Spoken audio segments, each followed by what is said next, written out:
Reminder, hit the hand function and we will call on you. JG, can you hear us? Yes, sir. I got you.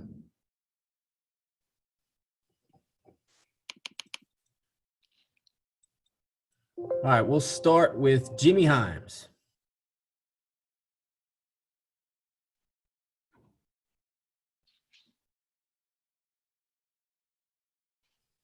Hey, Jimmy, you there? I guess unmute your line. And we good now? I hope it's unmuted. You're good. You're good. All right. Okay. All right. Jared, do you think that having the same offensive coordinator and quarterback coach 2 years in a row will help with your consistency? That's one. And what are your thoughts on this group of freshman receivers? Yeah, to answer the first one, I'm lucky and I'm thankful that I have the opportunity to be with my same coaches for year two, and I'm looking forward to the progress that I'm able to make. I mean, it's been an easygoing off season. I've been working pretty hard on just trying to maintain the offense, getting better with it, but it's definitely going to be a lot better just being able to have those guys in the same terminology for another year. And the freshman receivers, they're all very talented guys, and I'm excited to get to work with them. They're all very hardworking, and they're in the complex 24/7, whether that's in the weight room or they're up top just getting their knowledge right. So I'm excited for them, and I expect them to make a big impact this coming season. We'll go to Brent Hubbs, followed by David Ubben. Jared, I'm curious as to the decision you made to add the weight that you did. Was that by design? Was that just part of the unusual spring that you guys went through? And you mentioned how nice it is to have, everybody for a second year. When did you notice, or has there been a moment where you went, wow, this is really cool to have the same voice? Has there been a practice, a workout, a meeting, or anything like that? Yeah, so going into the offseason, me and Coach Winkie decided some things that I wanted to work on and some things that I wanted to progress. And one of those things was to put on weight and to get my speed back a little bit. So throughout the whole offseason, it was kind of weird doing it, but I had my mom on my weight gain program, and she helped me out a lot with that. So she did a good job of some good. I was doing a lot of speed, just trying to keep that good weight on. And it was probably around, I would say, March when I realized that there was not much for me to do. I mean, every single March that I've been here, or even springtime, I've always been rushing, trying to get new knowledge from the new offense. So it was probably around March where I said, wow, I don't really have much to do right now. So I guess I'll just go keep looking back on the film and just keep trying to study what we already went over. Jared, how would you describe this offseason? And for you, how does your understanding of this offense right now compare to where you were a year ago? All season, probably very weird. I mean, nobody's ever been associated with something like this, a part of in their lifetime. So just being a part of it, I mean, it's not really much to say just because it was so weird. I kind of had to find some self-motivation throughout the whole off season to get the job done and try to get better at my craft. But that was really about it from the off season. And what was the second question? I'm sorry. Just basically where your understanding and sort of comfort level in this offense is right now compared to where it was a year ago.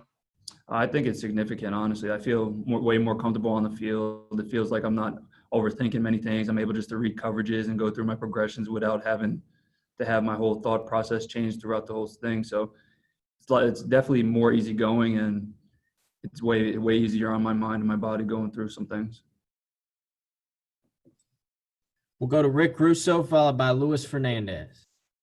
Hey, JG, hope you're doing well, man. Yes, sir. Hey, Rick, how are you? Good. So with Coach Pruitt and the assistants that we've talked to, they've all talked and have been impressed by your work and your drive to be more consistent. Number one, talk about how important that is for you going into this season. And also talk about the run game and that veteran offensive line and how that can help your game as well this year. Yeah, well, going into January or February, we wrote down a couple of key things, and it was be consistent and lead. And I think those were two things that I need to work on and get better at. And that's been my focus every single day. Just going into every day is talking about stacking chips with Coach Winkie and just being able to grow every single day, and in the sense of getting better either mentally, physically, or just becoming a better football player. And the running game, I'm very impressed with right now. I think it's coming along. Eric Gray, Ty Chandler have been doing a real good job, and we have a few freshman running backs that are actually performing pretty well. being able to have a whole offensive line come back and being able to have some key staples in there, it's looking very good, and I'm very excited for it to continue. Lewis? Jarrett, one thing that Coach Wenke mentioned is your processing is faster. He feels like you're making decisions on the practice field at a much faster clip. What does that actually look and feel like for you behind center? Feels way more comfortable. I feel like my mind's not going 100,000 different places. So, I mean, I have a pre-snap read, post-snap read, and being able to really, truly understand the offense ins and outs, it allows me to move faster. It allows me to see things come open way quicker and deliver the ball more on time and accurately.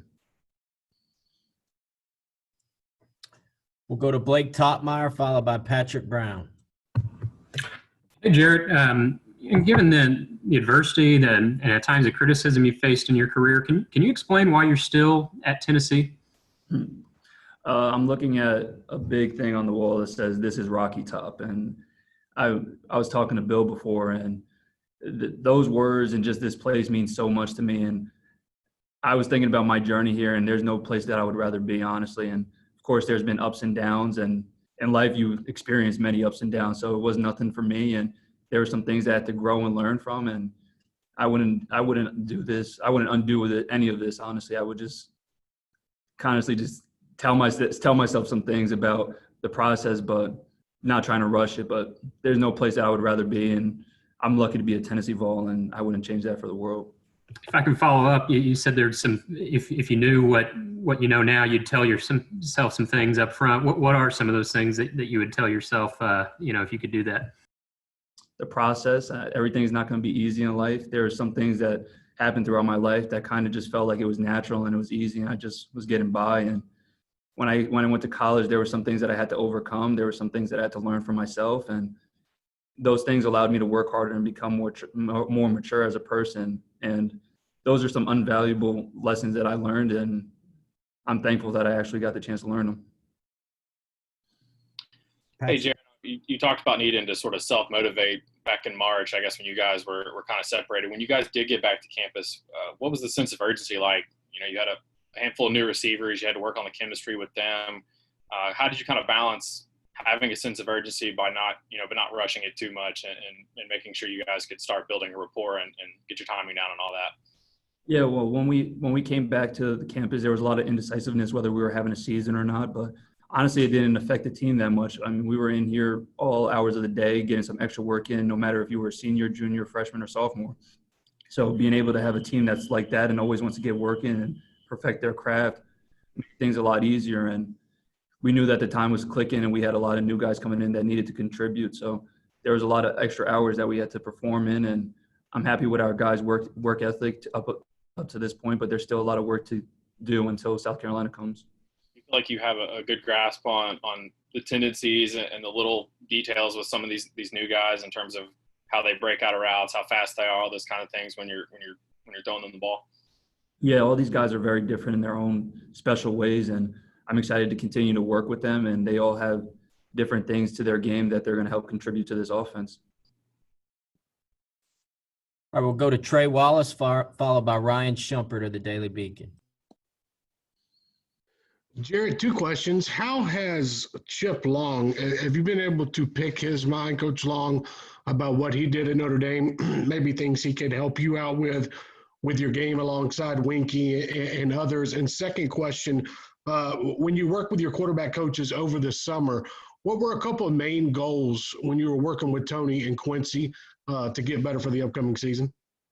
Yeah, so Coach Chip Long, he's been a great asset for me this offseason, just being able to give me a different set of eyes and tell me what he sees. And he actually had a lot of success at Notre Dame, and he's been around Ian Book and Brandon Wimbush for quite some time, and those guys were very good quarterbacks at their respected schools. So being able to have another set of eyes actually has helped me significantly. And even as the day goes on, I'm with him for a couple hours a day, just being able to talk to him about ball. So that definitely helps.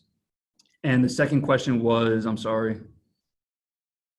No, it's okay, man. Just talking about you were working in the off season with Tony, and then you were also working with Quincy. What was that like, and what were kind of the goals that you guys kind of set forth to get you prepared to come back to campus? Yeah, we wanted to work more on quicker feet, just pocket movement, pocket awareness, and just being able to get inside and outside the pocket. And I think we did a lot of good things throughout our training sessions, and I'm excited to get to work. Hey, Jared, I know T. Martin kind of headed up a leadership committee this offseason. Are you a part of that? And if so, what does that kind of look like on a weekly basis? And are there any experiences you've taken from it? Oh, the culture. Yes, the culture committee. I believe that we meet around a week or every week or so, but it's been pretty good. And as you can see, we're making a change around the University of Tennessee, and that's a tribute to the actual university and the people that are part of this university that are allowing us to help make a change in the world. All right, we'll go to Wes Rucker, followed by David Pascal.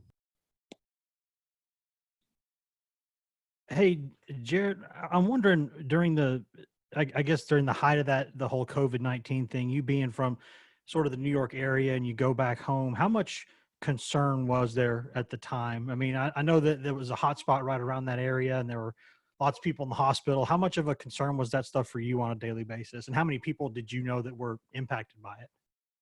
Yeah, it was definitely very scary. I have so much family and friends there, and I was there for probably a couple of weeks, 3-4 weeks of the time. And it was definitely crazy up there. I mean, just being in the sense of everybody was trying just to stay calm, and you go to the stores, there was nothing in the stores. Everybody's just trying to run rapid, trying to make sure they're staying safe, make sure they have goods. But it was definitely crazy times, and I'm happy that none of my family or friends were able to get it, and I'm sorry for the ones that did get it. So there's nothing really that we can do about it now looking back, but I'm praying for everybody and their safety in the future.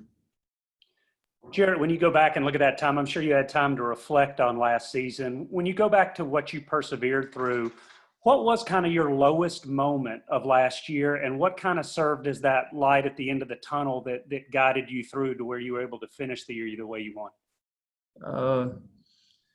Just thinking about last year, I mean, we talk about the spring and how much time I had a chance to reflect on it. And there were a lot of things that I wasn't very happy with myself about, whether that was my playing time or not playing time, whether it was not my performance or whether it was my leadership throughout the season. But there was a lot of things that I learned from, and I hopefully progressing from, but I'm not too worried about last season as much. I'm happy that it happened and helped me work harder this offseason, and I use that as motivation. But more so, I'm just looking at going forward and being the best possible player I could be this coming season. Wes? I'm good. I already asked mine. Let's go to Eric Kane. Hey, Jared, how would you characterize the offensive line play and how that group is kind of competing and battling at certain positions coming together during this fall camp? Yeah, I'm very proud of the offensive line up to this day. I mean, they've been working very hard as a group, and being able to see them understand the terminology another year has actually helped. And we're another year older up front, and I think we have a lot of talent up there. It's just coming along with work ethic and being able to get on the same page as everybody else. We'll go to Austin Price and then Black to Blake. Jared, how much, have you had to adjust your game? I mean, didn't have a spring practice. So, like, when you go back and you're at home in Georgia with your family, we all saw the workout videos and stuff of doing that type of thing, but just having to be self-motivated. And how much do you feel like that being an older player allows you to know how to work? Because some of these young kids maybe don't understand it as much as an older player would. Yeah, going back to the spring, like I said, I was motivated as ever, and I didn't have the season that I wanted to have last year. And going into this one, I know that I want to have a big year, so it wasn't very hard for me to wake up every morning and ready to work. So I knew that there was a lot of things I wanted to work on, whether that was foot quickness, whether that was accuracy, whether that was ball placement on all my throws. So being able to have a focus every single day and say I'm going to get better at this certain thing every day, it wasn't too hard for me. But this is something that I've learned over time, and probably when I was younger, I wouldn't have been this way. It kind of takes a sense of maturity and a sense of getting older and being through some things that have brought me to this point. Blake? Yeah, Jared, you've talked with us about the benefits of being in the same system 2 years in a row. Can you give us a couple examples maybe of some things that being in a system in year two you're able to do, whereas, a quarterback in year one of a system might not be able to do? Yeah, well, just my game is just a lot less indecisiveness. There's There's the pre-snap read, post-snap read. There's the communication aspect. There's being able to talk guys through some things. It's a complete different sense of feel out there with me. I feel like right now, just in the sense of myself, I feel like I'm more comfortable. I feel like a lot of the guys see that I'm more comfortable and confident in my abilities and the way that I can mentally inject my way into the game. So, I mean, I've always felt like I was a smart football player, but being able to have year two under the same offense, it allows me to kind of show it a little bit. Last two questions. We'll go back to Jimmy and then close with David.